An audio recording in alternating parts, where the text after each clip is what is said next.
Dear colleagues, welcome to our monthly dialogue. We are at the end of July, but we never stop.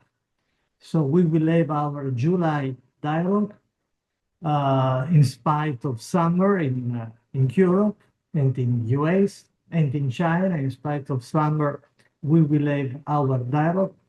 I remind you that dialogues are live streamed and then posted in X and YouTube. Today is a very important dialogue because for the first time we have with us a famous host. He's one of the most prominent Chinese cardiologists. As you know, Chinese cardiologists are doing wonderful things. The progress of cardiology in China in the last years and decades has been outstanding. And I'm proud to say that China is the top submitting country to the European Journal. So we are grateful to China for sending us so many interesting papers in translational science, population science, clinical study. Really, we received several very interesting papers from China and many from our guest today. The name is Professor Changsheng Ma from Beijing. Thank you, Professor Ma, for being with us today. I remind everybody that it is 11 o'clock in China, but in spite of this late time, Professor Ma is with us. We are developing, as a European Society of Cardiology, a wonderful project with Chinese cardiologists. And today, with Professor Ma, we will explore the important things in the field of cardiovascular medicine they are doing in China, and also their important activities in really very remarkable hospitals with huge volumes of activity and remarkable science, again, in different fields of cardiovascular medicine, and also important congress. Actually, the title of our conversation today is the Great Wall International Congress of Cardiology in China, Origin, Impact, and Perspectives. And Professor Ma is the father of the Great Wall Congress. So welcome, and also welcome Cecilia. Cecilia is the executive editor of the European Journal. You know her very well. Is president-elect of the European Society of Cardiology, and above all is a wonderful lady. So thank you to both of you for being with us today. And Cecilia, please. Oh, thank you very much, Filippo. It is my great pleasure to introduce Professor Changsheng Ma, who is the Chief Physician and Director of Cardiology Center, Beijing Anzhen Hospital, which is the Capital Medical University. Professor Ma is President of the Chinese Society of Cardiology and Chinese Medical Association. He is President of the Expert Committee on Cardiovascular Disease of the National Health Commission, Capacity Building and Continued Education Center, as well as President of the Expert Committee on Cardiovascular Interventional Diagnosis and Treatment Technology of the National Institute of Hospital Administration. Professor Ma is Director of the Engineering Research Center of Ministry of Education for Cardiovascular Diagnosis, Treatment Technologies, and Medical Devices. He is the President of the Committee of Remote and Intelligent Management for Chronic Disease, Chinese Society of Gerontology and Geriatrics. And finally, but not in the least, he is Editor-in-Chief of a journal that is deep to my heart, PACE. He is Associate Editor-in-Chief of Circulation, Chinese Journal of Cardiology, Chinese Journal of Internal Medicine, and Cardiology Discovery.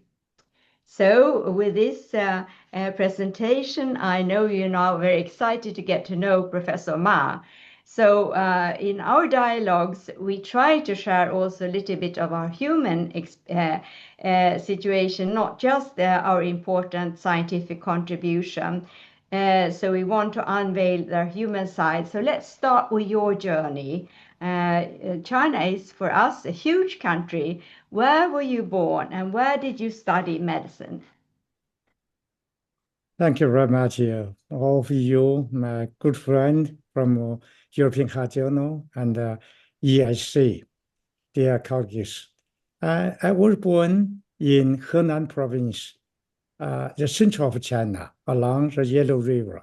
In my hometown, my provinces, we have a lot of historical sites. We have more than 5,000 years history our Chinese culture. And I was born almost about 60 years ago. That time, my family lived in a county city. That time, all we Chinese are very poor. I can give an example myself. When I was a child, I only have chance to have meat and eggs to eat only at the Chinese traditional holidays. Even 1 month, even 2 months, I didn't have any chance, any day to have meat or eggs to eat. Even I didn't drink milk until I go to the medical school at 16 years old. That's my young child age. But that time, we are very happy for me because that time, even we are very poor, all the country, but by memory, my childhood, the environment, a small town, a rural area, here my family lived, their people and the society are very peaceful, very friendship, and the people's spirit is very good. So I have a very good childhood memory, even we are very poor that time. And that time, and we, only have 1 to 2% of people like my age, 60 years ago, 50 years ago. My age, only 1% to 2% of people like my age have opportunity to be a university student. Not like today. Today, the young generation, presently, the young generation have 50 to 60% to be a university student. That time only 1% or 2%. So I'm very lucky. I become a medical student when I was 16 years old. Because that time in a small town and a rural area, we only have a 5-year primary school, 2-year middle school, 2-year high school. So 9 years education. That time I'm very happy. That time I didn't like the day. I only spend very, very little time to study, have so less examination, difficult study like today's children. So that time I have a good, very good, memorable childhood. And then I came to medical school. Medical school is a Henan Medical School.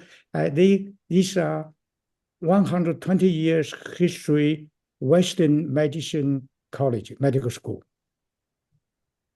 So that was a wonderful story, and thank you for sharing that with us. So you went to Hunan Medical School, and then eventually you came into cardiology. How come you choose cardiology as your passion? That time, not like today. Now, today in China, especially in cities of China, we make a modernization already. But that time, we are agricultural country that time. So after I graduated from medical school, that time the standard training for medical school is 5 years. I spent 5 years in medical school, and I worked in a county level hospital for 1 year. That year, I was an internal medicine physician, that 1 year in a county level hospital. And I prepare for the master degree examination for that year.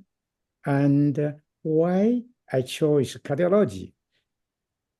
It's not there's no special reasons. Only because of that time, the Department of Cardiology has a big number of master degree students. So it's relatively easier for me. So I apply for the cardiology master degree. So from that year, I became a master degree of cardiology, and then I became a cardiologist from that year. That's in 1985. So that is a wonderful coincidence. We're happy that you choose cardiology. So what about your, when you became interested in science, what is your scientific contribution to the field? Yes. Actually, like you, like Filippo, our European colleagues. For myself, I make a, evaluation for myself, contribution for cardiology. I think for real scientific for cardiology, for the modern cardiology, I only did a little bit of contribution. But for in China, I think my contribution can be divided into two parts. So one part, I think for me, the important contribution for China is my career for training and education.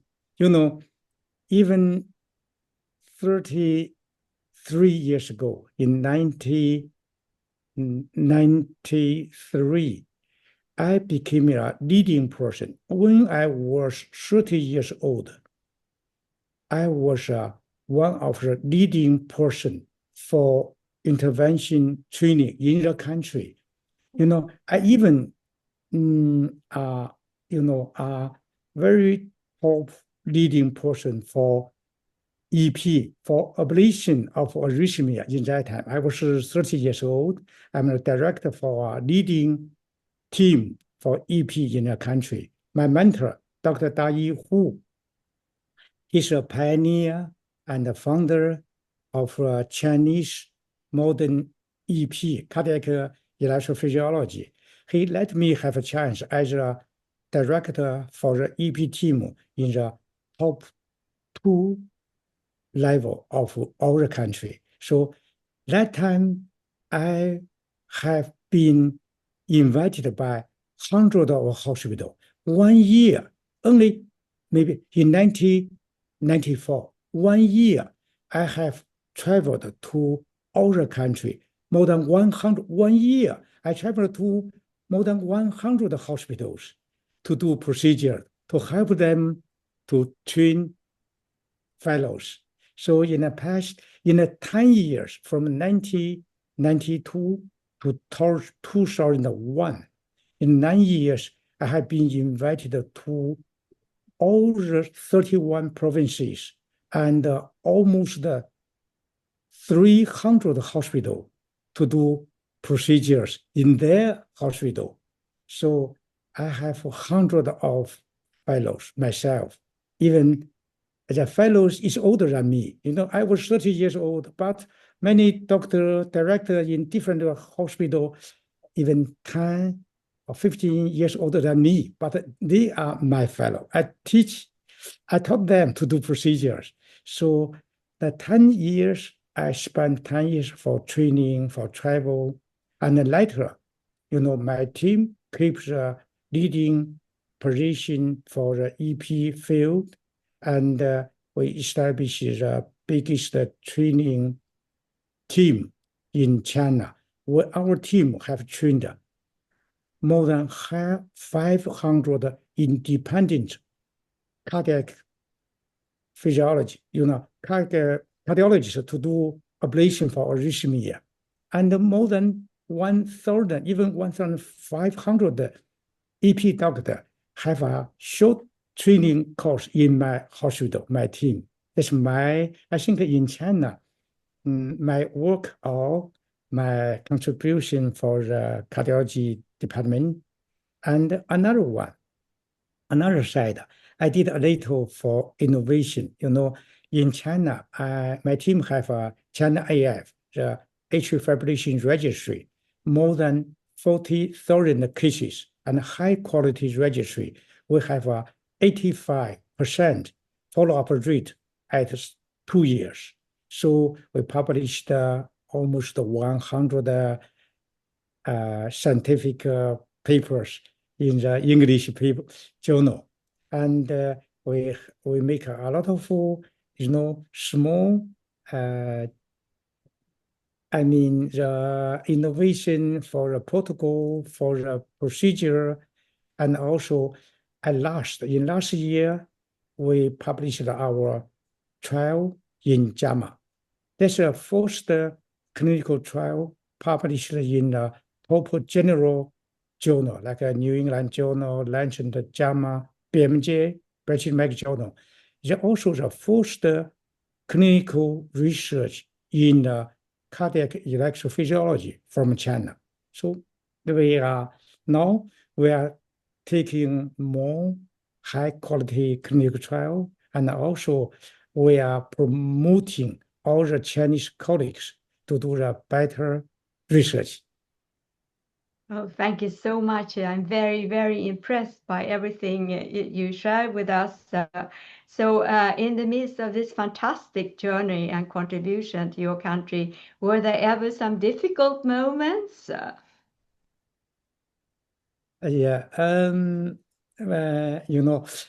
Actually, I didn't have a true most difficult in my career. If I have to choose one most difficult moment for myself in my career, I can choose one in 25 years ago when I take the first, in 1998, I did the first case of ablation of atrial fibrillation. And that time I already have more than 6,000 cases of ablation myself at clinical experience for more than 6,000 cases in the past almost 10 years of clinical practice. But I did atrial fibrillation is a new challenge. That time I can give a story. In 1998, I did the first case of A5 ablation in China. And then in next year, in 1999, in October, I have 2 live demo calls in Shanghai, the largest city of China. The first day, I did a live demo in Shanghai Chest Hospital. That day, there are 30 EP doctors attended the live demo. I did a third case, and then it's a disastrous result. I made a patient have a perforation of left atrial appendage, and then the patient have a emergency cardiac repair. But the patient recovered very well, but it's a great pity for me. And then the director of the hospital, the Shanghai Chest Hospital, is a top level of heart center in China. So the director of the department is a senior doctor. He gave up the following half days live demo to have me have a dinner, because he is, very worried about my procedure. And then second day, the same week. The second day, I make another already arranged life demo in Shanghai Hospital. Also is a pioneer heart center of China. Another 30 EP doctor attended a second day's another hospital, Shanghai Hospital life demo. When I did the fourth case in the life demo, I did the same disastrous result, similar. Another one, perforation of left atrial appendage. So the patient have the same disastrous result, have an emergency cardiac repair. And, the director of the Shanghai Hospital discussed with me, how about the next step? This is a fourth case for these days, 5 cases life demo. I told him, I understand what's the reason to make the serious complication. So I'm confident I can avoid the same complication. So the director of the Shanghai Hospital, Dr. Qin, announced, keep going for our life demo. I did another 4 cases of life demo in the same day. So that time, a lot of Chinese doctors, even criticize me for they don't believe the ablation of atrial fibrillation. At that time, because we don't have a high-level treatment, like today, we can visit Europe or visit America. At that time, it's difficult than today.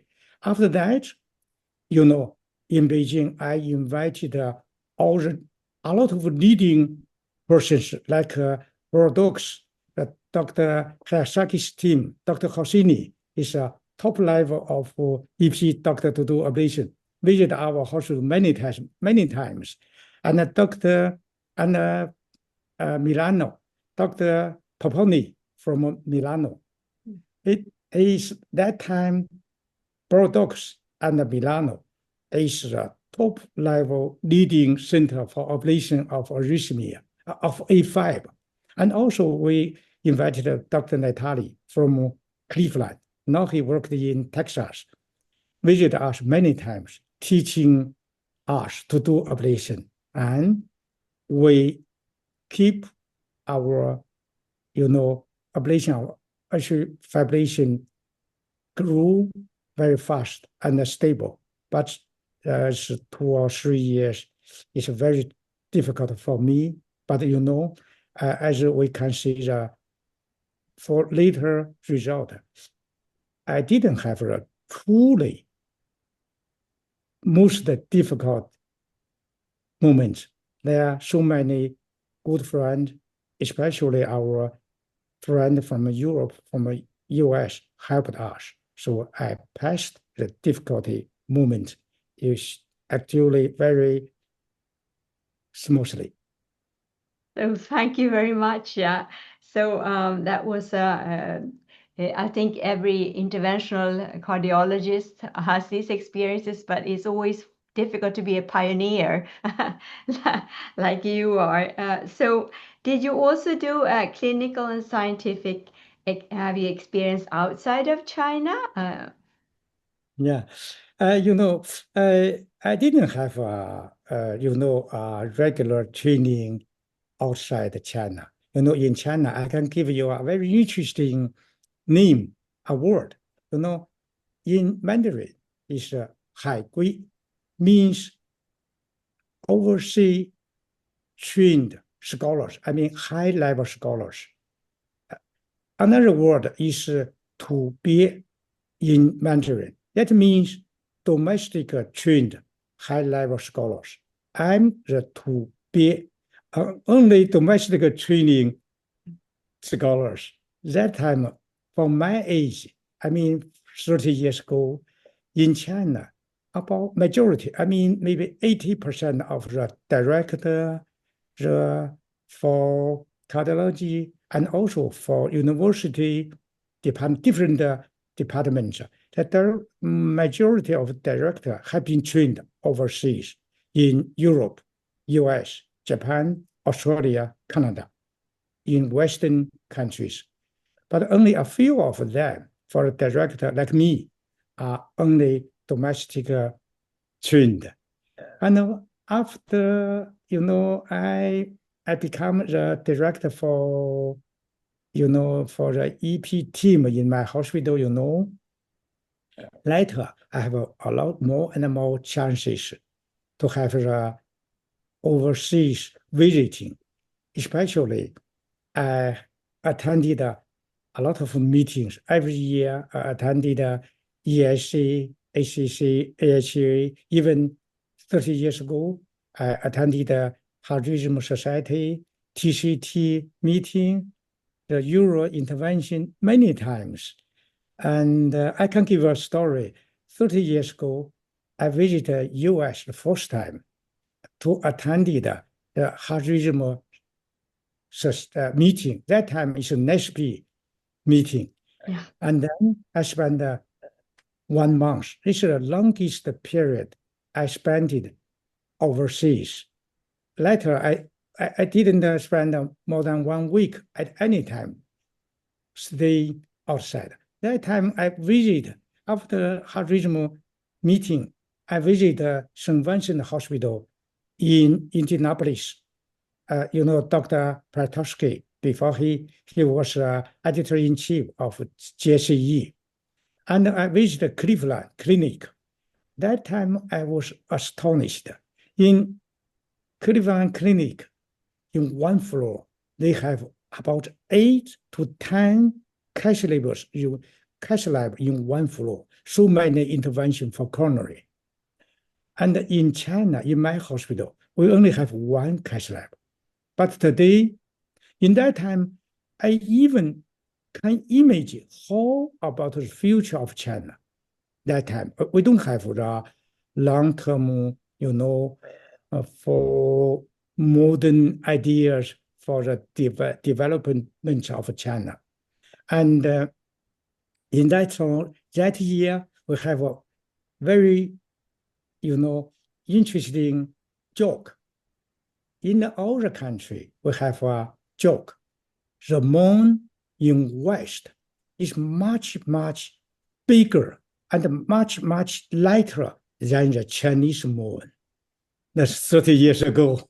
So, but this year, when our new campus, our hospital, new campus opened, 1 floor, 25 cath labs.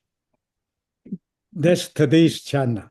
So that's my, so many years, my training is not for regular training. I think my training is having meetings with our,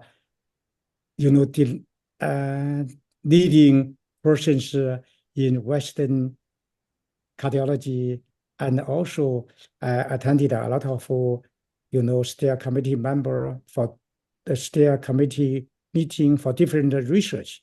So my training is like a practical training by meeting, by communication, person to person. Oh, this is a wonderful visionary success story. I know that Professor Crea will have questions to you, so please, Filippo. Thank you, Cecilia. Well, I'm fascinated by your personal story. Born in the middle of China, in a poor area, in a rural area in China, with only 1-2% access to the university. And starting from there, you managed to become a top leader of cardiology in China. I think this is a good lesson for our young cardiologists.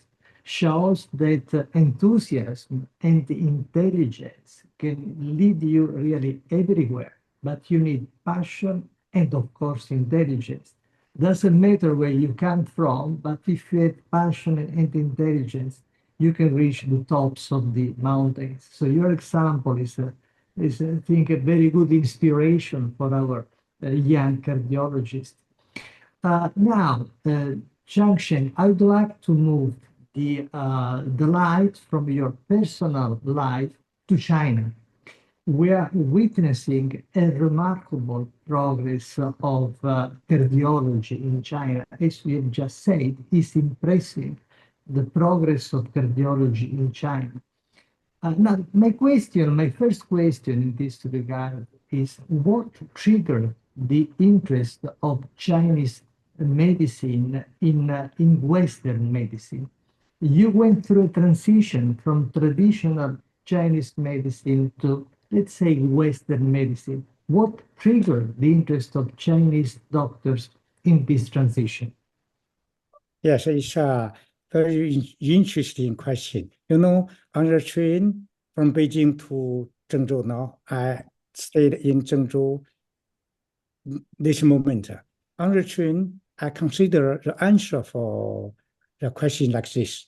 You know, I can give you an answer, the answer from a different angle. You know, 150 years ago, there's a revolution. I mean, revolution like, in Japan, Meiji Restoration. So Japan that time they made a Meiji Restoration for the nation. And then they spent only 50 years. The Japan became a superpower of the world. At the same time, China, in the same time, 150 years ago, China have two big revolutions. One is we have a name, the Wushu movement, at the same time as Japan's Meiji Restoration. And then 20 years later, we have another one.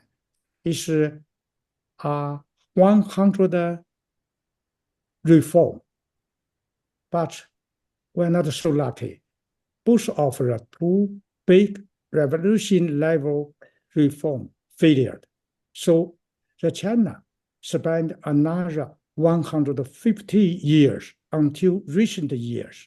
We become the superpower of the world later than 100 years than Japan.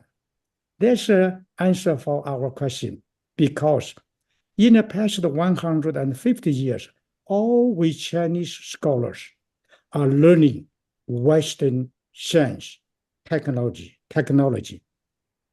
We pay a tremendous and delay attention in details for all the Western technology, Western science, and then including all the scientific field and including all the medicine and including cardiology. This cause why the Chinese cardiologists have a so big interest for the Western medicine. It's just a change for all the nation for the past 150 years modernization. Thank you. Very, very interesting. Thank you for clarifying this complex process. Now, what about traditional Chinese medicine is still important? What about the balance between traditional Chinese medicine and Western medicine? Do they coexist together? What about the future of traditional Chinese medicine? Yeah, it's a big question. You know, in China, I can give you our colleagues, Western countries and other countries. In China, actually, I can give you a number. In China, all the medical service, about 90% of medical service are West medicine. Only less than 10% of medical service. I mean, all the medical service, including cardiovascular disease, less than 10% of medical service are traditional medical medicine, traditional Chinese medicine. And we have thousands of traditional Chinese medicine hospitals, big one, smaller one, all the country. But we have tens of thousands West medicine hospital. So even in our thousands of traditional Chinese medicine hospital, including very big one, tertiary hospital, but there they have all the modern equipment, library and X-ray machine, mechatronic, ultrasound, all the modern equipment. So they are mixed structure for a traditional Chinese medicine and a real, more classic Chinese medicine. And now in China, we rely on Chinese medicine more for a chronic disease, like frailty, and some very chronic, difficult cases. The Chinese traditional medicine have a good role than the Western medicine. It's integrated the whole body's treatment, not a special target like our Western medicine. So now in China, because the government, promote the modernization of traditional Chinese medicine, we make more and more, not so big a number. We make more and more clinical trial for Chinese traditional medicine. Yeah. Thank you. So this is very interesting. And indeed, in the European Journal, we published a trial with a Chinese drug for the prevention of arrhythmias after catheter ablation. And this traditional Chinese drug actually decreased the rate of recurrence of atrial fibrillation after ablation. So I think that it is interesting really to put together the best of tradition, Chinese tradition, and the best of Western medicine. Now, let's see in your crystal ball. What do you see about the future of Chinese medicine, Chinese cardiologists in the next 10, 20, 30 years? The future of Chinese cardiology, what do you expect? I think in the next 10 to 30 years, we'll make our real modernization of our Chinese traditional medicine, and have to have.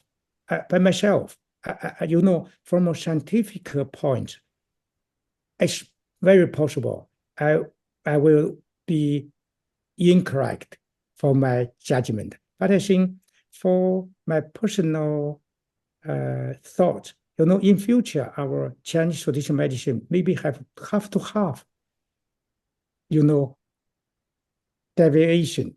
So, I mean, the half is a real modernization, make our advantage of Chinese medicine to be proved, to be generalized to not only in China, to other countries. And another part, maybe more like prevention, like personal, private, like even a luxury treatment. In future, if you choose a traditional Chinese medicine, we may be more and more expensive than today, than past. So I think in future, half will be modernized and half will become a culture-based treatment of medicine. That's my personal, I don't think this question before. This suddenly for me answer. Maybe it's wrong. Oh, well, it's a fascinating perspective. Very interesting. Cecilia, back to you. Thank you, Filippo. Yes, we'll turn the page and we go over to your great congress, the Great Wall International Congress in Cardiology. So what is the story? And we're now coming to the 36th edition of this meeting. So what is your involvement in this meeting? Thank you very much. In 1992, the third Great Wall Congress, third year of Great Wall Congress, I became the fellow of Dr. Da-Yi Hu. Dr. Hu is a pioneer of cardiology in China, and also he is a founder and he is a true father of Great Wall meeting. I became the fellow of Dr. Hu at 1992, and then later I helped him to do the Great Wall meeting, 20 years. And Dr. Hu was a president of Great Wall meeting for 24 years. And then he let me become the president of Great Wall, but I make a opening up and reform. When I was a director for board of Great Wall meeting, I was the director for the board of Great Wall meeting for 9 years. And I only be the president of Great Wall meeting for 2 years. I make a change. Our board, I established our board. Before Dr. Hu is a personal hero, not me, and I'm the fellow. So I make a teamwork. I make a board, and then I make a change. Every year, we invite one of the leading cardiologists as a president. And then we make a stable board for a Great Wall meeting. Now, 3 years ago, the new director for cardiology, Congress Great Wall is Dr. Tang Yi-Da. Dr. Tang is a young generation compared to me. He will take care for Great Wall meeting for 10 years. Now it's the 4th year. He is a vice president of medical school of Peking University. And he have a new young generation board. Now I am the volunteer for Great Wall meeting. So what a wonderful success story with your mentor and then you, and now this your choice of a successor. So what will be the theme of the meeting in October on the 36th edition of the Great Wall International Congress of Cardiology? This year, our theme of Congress is boundless horizon, intelligent future. So this year will give emphasization for the AI use in cardiology. So we have a lot of sessions to, to promote the AI research and AI use in cardiology. For example, in the opening ceremony of this year's Great Wall meeting, we'll announce our AI cardiologist. Our name is Dr. YZ. He's an AI cardiologist. Now it's my team's work. And Dr. YZ, like Dr. Watson for tumors, Dr. YZ already have the capacity give a patient a personalized diagnosis and treatment and drug prescription in detail. Whatever you have a hypertension, coronary heart disease, atrial fibrillation, or heart failure. Our Dr. YZ, the AI cardiologist, already have a capacity. Today, we announced our version 1 of Dr. YZ in the ceremony of opening this year Great Wall. And also, we'll promote another two platforms. One is a high-level, high-effective training platform. Our name is CDQI, Cardiovascular Disease Quality Initiative. We want to make a high-quality, high-effective platform for the training. Whatever you want to learn from a basic medical diagnosis imaging to advanced complex procedures, cases, we'll give a course for training course for thousands, even tens of thousands education cases and tens of thousands examination based on individualized cases. I hope to make a high quality training platform help our Chinese thousands of hospitals to make a better training and high effective training. That's one platform. Another platform is our randomized trial. We have a new platform, cardiovascular randomized control trial group, the CRCT. Our slogan is no money, but the best and the big number of cardiovascular RCT in next 10 years. We want, in China, we have a huge number of patients, but it's difficult for the doctors have enough foundation to do expensive clinical trial. So from this year, we Chinese leading doctors, we make like a crowdfunding platform, and we make a non-profit loan for any doctors. If you want to do a high quality trial, you can ask our team, CRCT group, give you a 15 million RMB for the non-profit loan. You only send me back in next 6 years. This year we promote our two new platforms. Thank you. So many exciting things ongoing, including crowdfunding for that's really exciting. So, Filippo, would you like to take over? Thank you, Cecilia. Well, I'd like to come back to China, this fascinating country.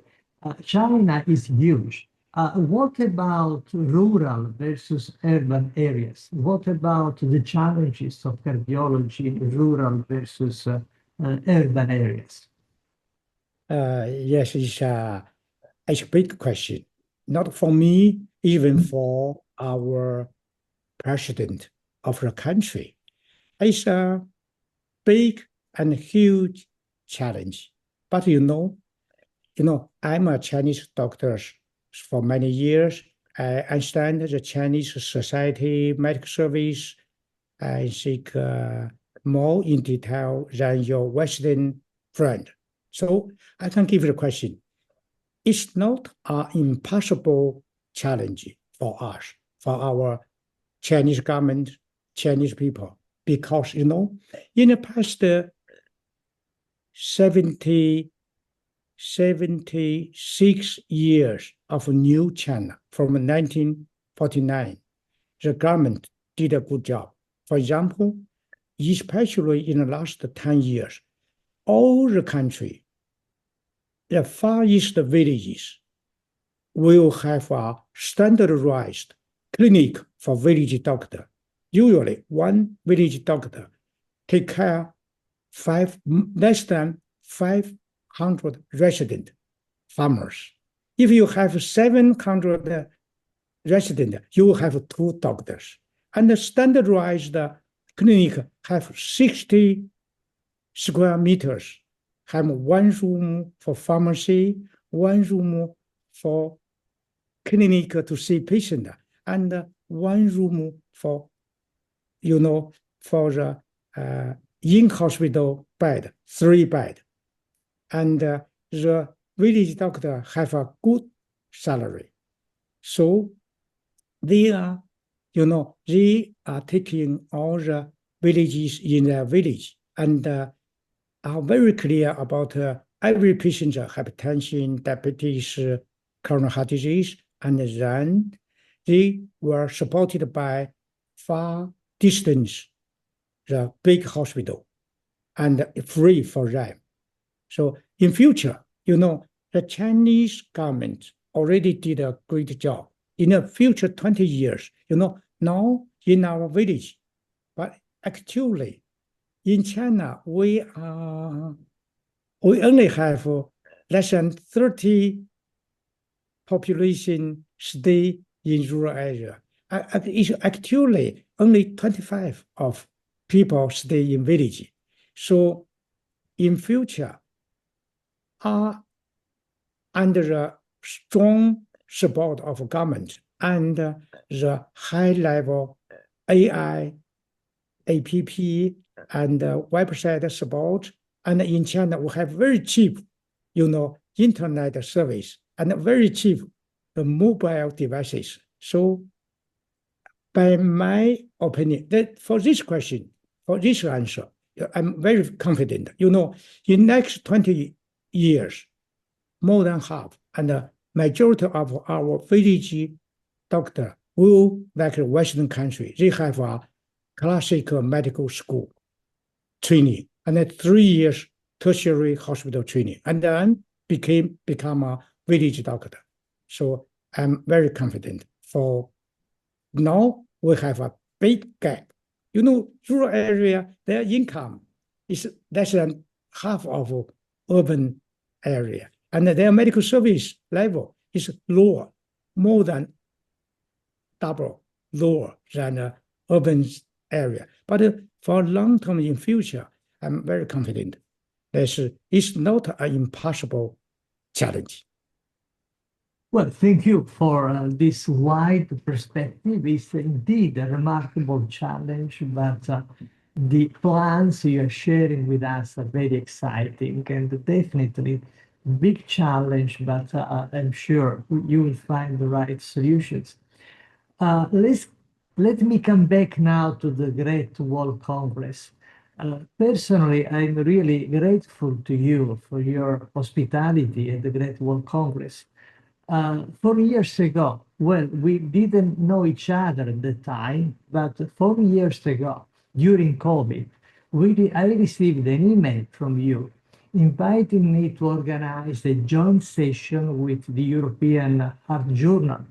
It was a virtual session in 2021, but I was really impressed by your offer and your hospitality. And actually, we managed to set up this joint session.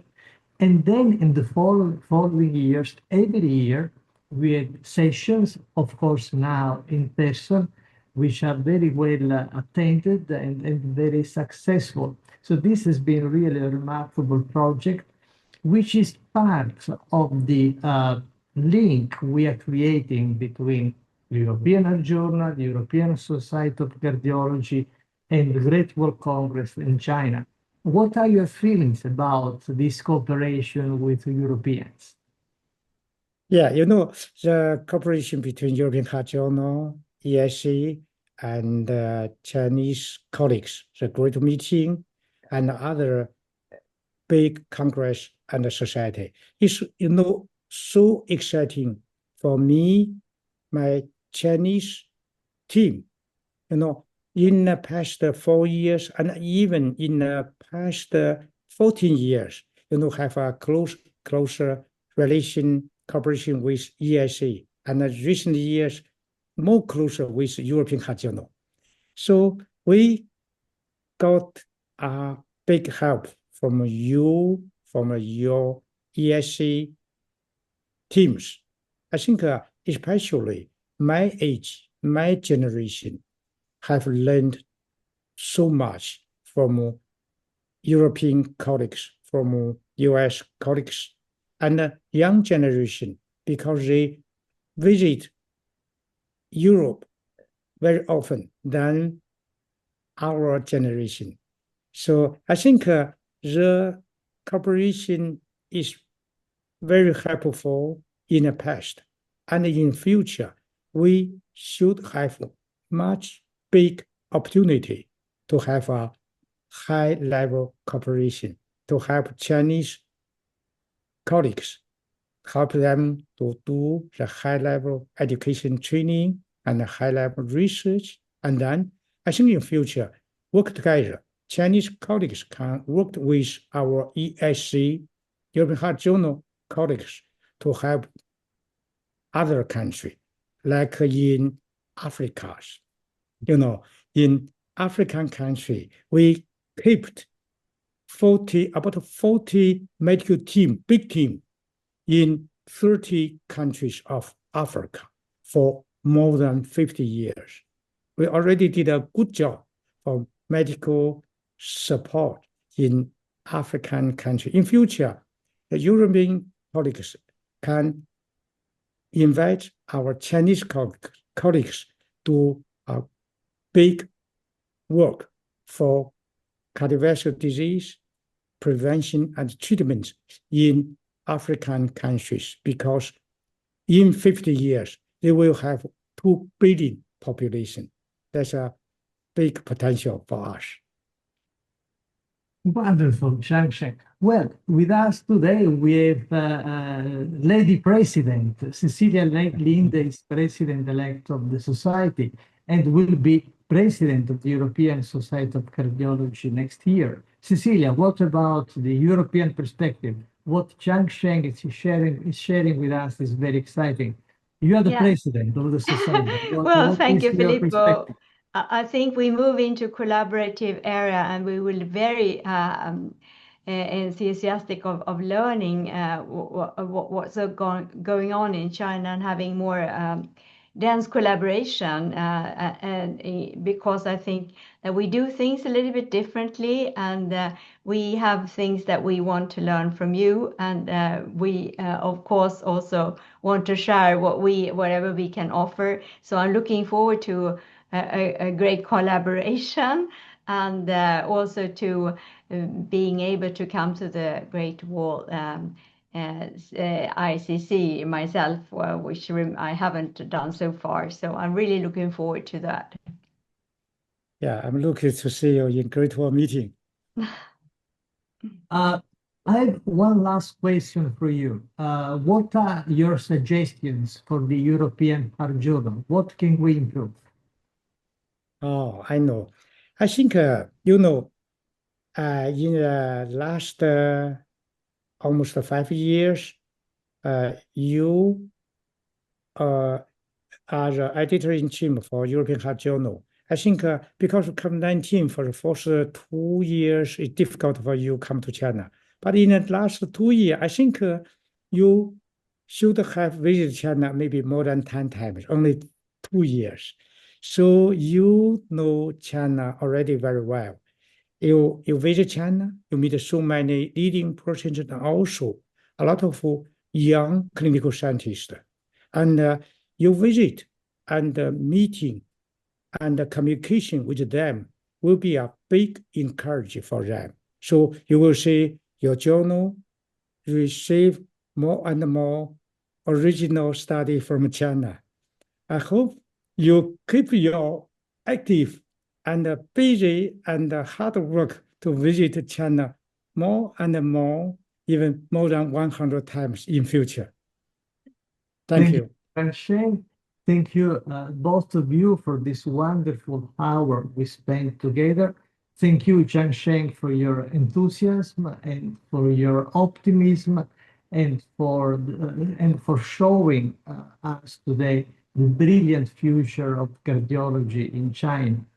Thank you, Cecilia. Thank you, Lady President, for your vision of the future and for the importance you give to this collaboration with our Chinese colleagues. Well, we are at the end of this wonderful dialogue. Again, thank you, Changsheng. In spite of the late time, it's almost midnight now in China, but it's been really for us a great honor having you here. And I remind all our readers and all our colleagues in the audience that the next dialogue will not be on Thursday as usual, but will be on Saturday, 30th, and will be a special dialogue because will be the editorial board meeting at the European Society of Cardiology. So we will share with all of you, not only with the editors and the reviewers, but with all of you. We will share our editorial board meeting, and you can find the invitation in our website. Thank you very much. It's been a wonderful dialogue again. Bye-bye. Thank you. Bye. Thank you all. Bye-bye. Bye.